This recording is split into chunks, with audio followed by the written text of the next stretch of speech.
पाचिला आंबर तैयारी पिठा आपण माने केबे खाइचंदी?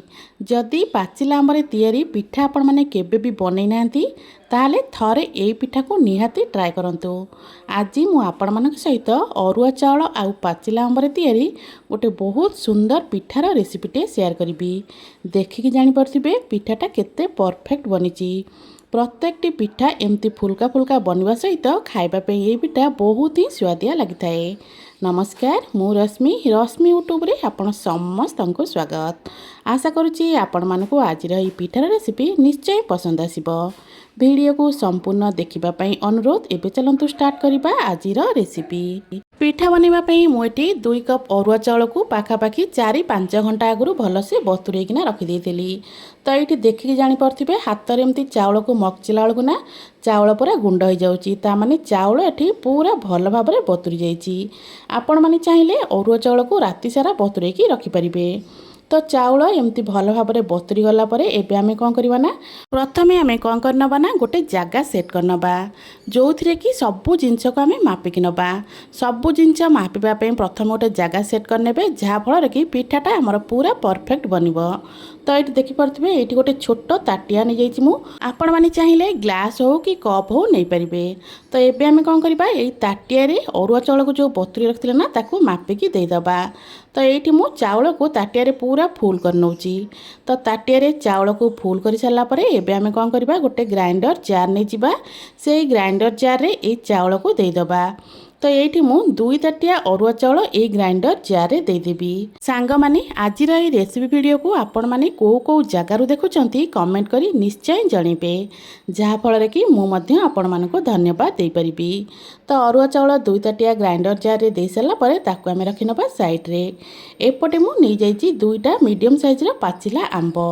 तो आंब को प्रथम मु धोई नै थिली। आंब को भलो भाबरे धोई सारा परे एबे आमे कोन करबा ना ए आंब को काटि नबा। तो आंबर ऊपर डेम्फ काटी सारा परे ताकू एमती फाळ करनबा। तापरे आंब को छोट छोट पीस करनबा। आंब को पूरा छोट छोट पीस कर सारा परे ताकू आमे कोन करबा ना जो ग्राइंडर जार रे अरुआ चाउल रखिचे सेइथिरे एई पाचिला आंब को दे दबा।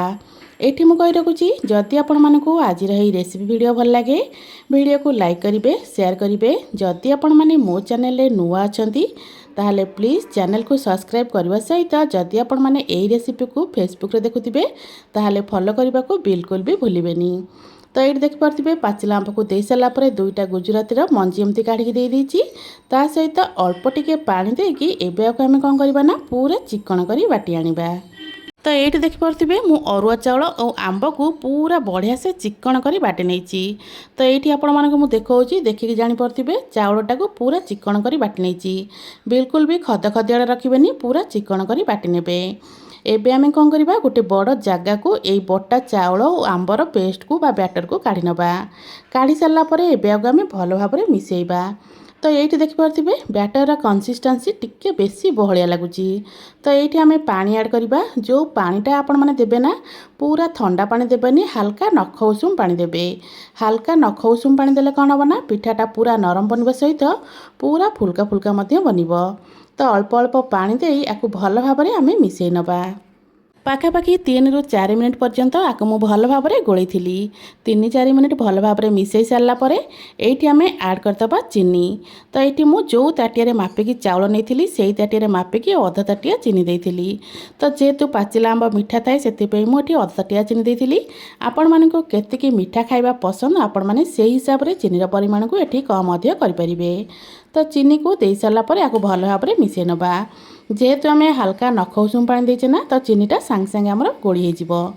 तो पाखापाखि 3-4 मिनिट आकु भल भाबरे एमती मिसेइ नेबे। मिसेइ सारला परे एबे आमे एठी अलका सामग्री सब ऐड करिबा।